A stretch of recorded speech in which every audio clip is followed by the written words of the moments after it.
Hello friend, popular TV serial ये रिश्ता क्या कहलाता है के आगे आने वाले एपिसोड में अब आप देखेंगे कि 5 साल बाद मंदिर में विद्या के कानों में गूंजी अबीरा के गाने की धुन, तो वहीं नंगे पांव भागी विद्या लगा तगड़ा झटका। जी हाँ दोस्तों, अब शो के अपकमिंग ट्रैक में अब आप देखेंगे कि जहां अबीरा के चलते विद्या की सजा कम हो जाएगी और 5 साल बाद विद्या जेल की सलाखों से बाहर आ जाएगी, तो वहीं अरमान के साथ साथ पूरा पोद्दार परिवार इस बड़ी सच्चाई से बेखबर होगा और सभी लोग खुशी खुशी विद्या का घर में वेलकम करते हुए नजर आने वाले हैं।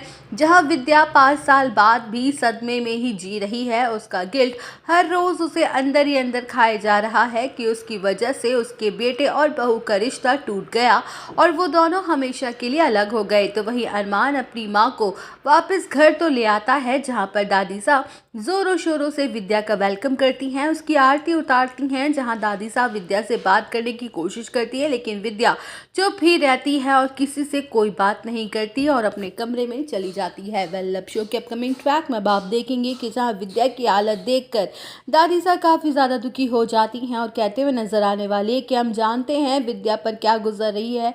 इन 5 सालों में अपने परिवार से दूर रहने का दुख क्या है, उसका कोई कमी नहीं है। उस लड़की ने ना सिर्फ हमारे घर को तोड़ा है, हमारे परिवार को बिखेरा है, बल्कि उसने हम सब की जिंदगियां तहस नहस कर दी है। हम तो क्या, हमारे परिवार का कोई भी शख्स ना तो उससे कभी मिलना चाहेगा और ना ही उसे कभी माफ करेगा। जहां दादी साहब माधव से कहते हुए नजर आने वाली है कि माधव, तुम कुछ दिनों के लिए विद्या को कहीं बाहर घुमाने के लिए ले जाओ, ये इसके लिए अच्छा रहेगा।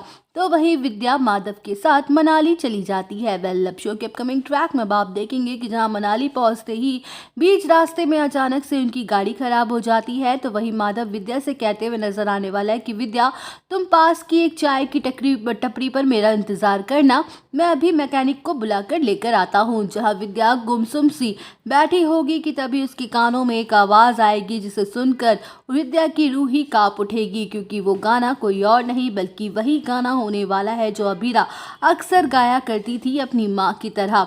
तो वही विद्या के दिल में हलचल सी मचने लग जाती है और वो नंगे पांव ही मंदिर की तरफ भागते हुए उस आवाज़ के पीछे पीछे पहुंच जाती है। जहां विद्या मंदिर पहुंच जाती है और मंदिर में एक छोटी सी प्यारी सी बच्ची को गाना गाते हुए देखती है, तो वही विद्या बड़ी ही क्यूरियोसिटी के साथ उस बच्ची के पास जाती है और पूछते हुए नजर आने वाली कि बेटा, ये गाना तुमने किससे सीखा। तो वही वो बच्ची बड़े ही प्यार से कह देती है कि आंटी जी, ये गाना तो मुझे मेरी मम्मा ने सिखाया है। जहां विद्या के दिलो दिमाग में कई सारे सवाल खड़े हो जाते हैं और वो उस बच्चे के साथ उस घर में चली जाती है, उसके घर, जहां सालों बाद अबीरा को अपनी नज़रों के सामने देखकर खिसक जाती है विद्या के पैरों तले ज़मीन। तो दोस्तों, और अपडेट जानने के लिए बने रहिए हमारे साथ। वीडियो को लाइक, चैनल को सब्सक्राइब करना ना भूलें।